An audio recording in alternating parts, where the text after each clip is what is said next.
everyone. Wishing you all the best for this Christmas from my family to yours. Wishing you a blessed Christmas filled with happiness, with peace, joy, and protection.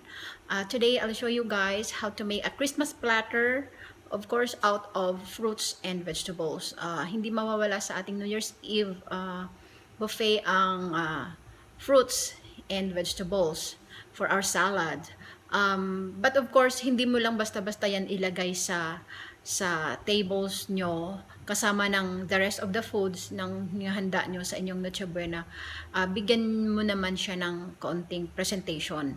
Okay, so let's do it!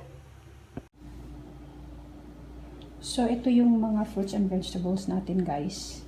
Mamaya, tingnan natin kung paano natin siyang i-present, paano natin siya gawin as Christmas platter. Mahirap mag last minute shopping ng ng bumili ng mga fruits and vegetables sa store kasi halos lahat sabay-sabay namimili, so hindi kumpleto.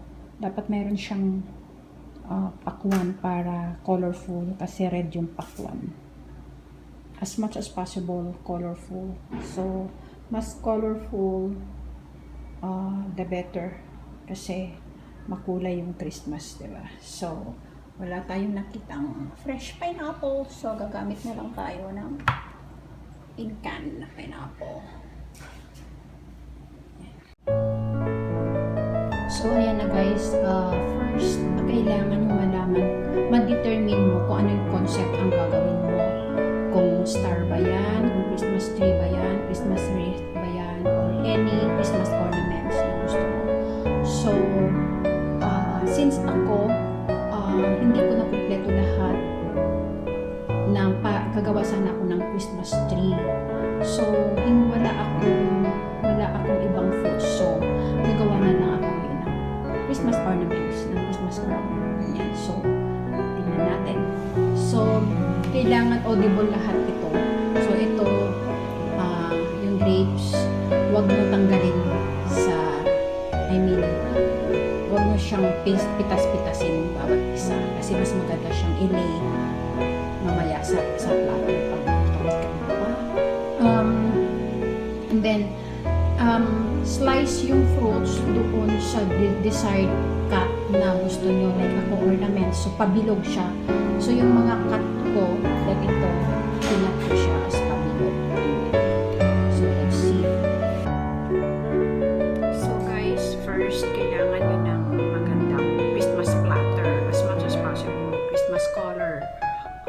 Red, yellow, green, blue. Yan, yung mga plain color. Mas prefer ko yung mga green, plain color. Okay. Gagamitin natin red para mas makulay. Okay, let's start to label these fruits na malinis na ready to eat na. Gagawa tayo ng Christmas wreath. Okay, so grapes muna all over. Pa-circle siya. Ayan, pa-circle. So, we will make a perfect circle. Grapes muna, guys. Ayan. Sige. O, diba? Grapes pa lang parang makulay na ang ganda ng tingnan. Ayan. Sabi nga nila, the colorful you eat the more foods, the healthier. So,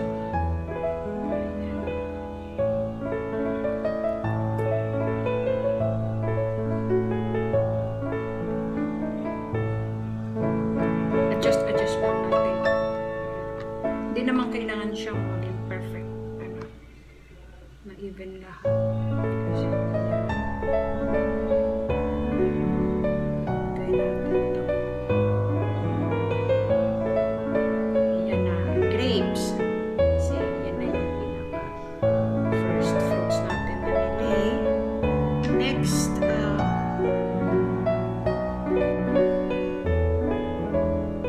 Next, lagay natin yung tangerine dito sa loob.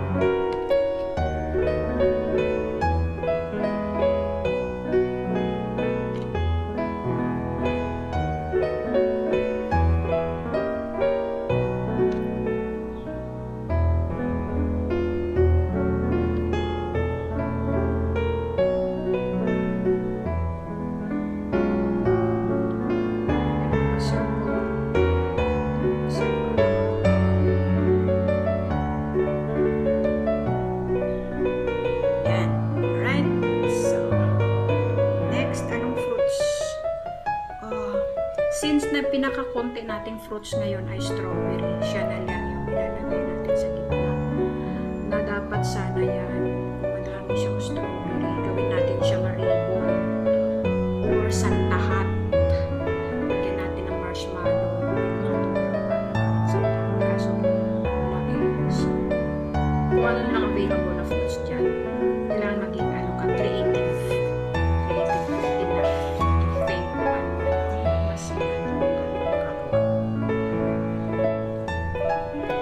Lagay natin yung apple sa gitna. Parang pinaka-base ng ng strawberry kasi konti lang yung strawberry.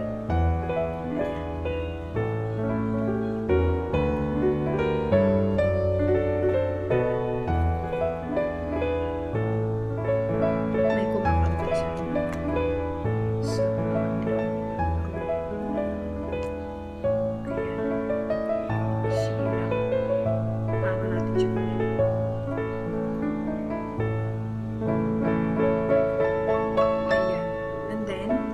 place the strawberry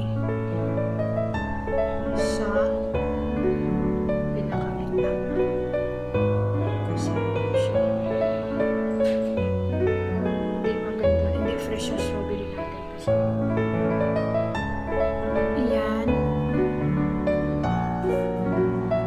Tapos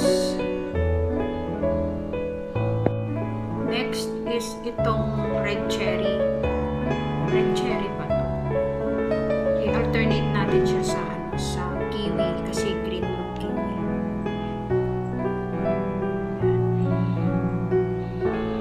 Kasi equally distributed na lang natin masukol.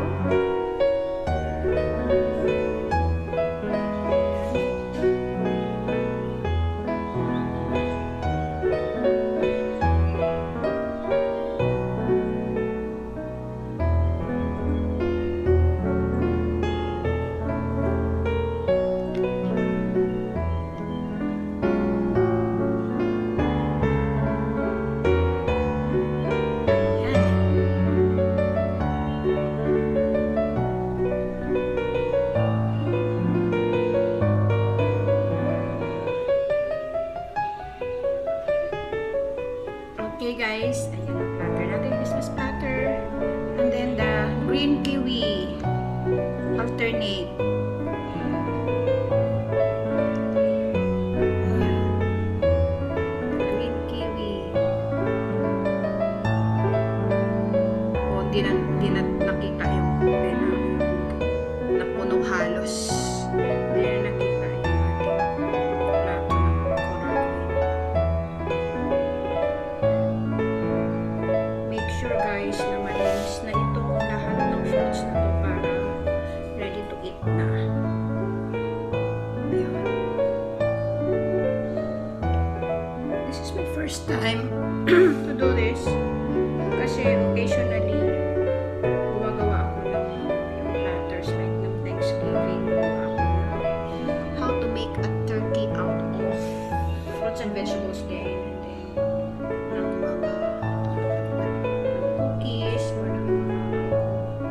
Kung ano available snack sa kitchen. Yan. I hope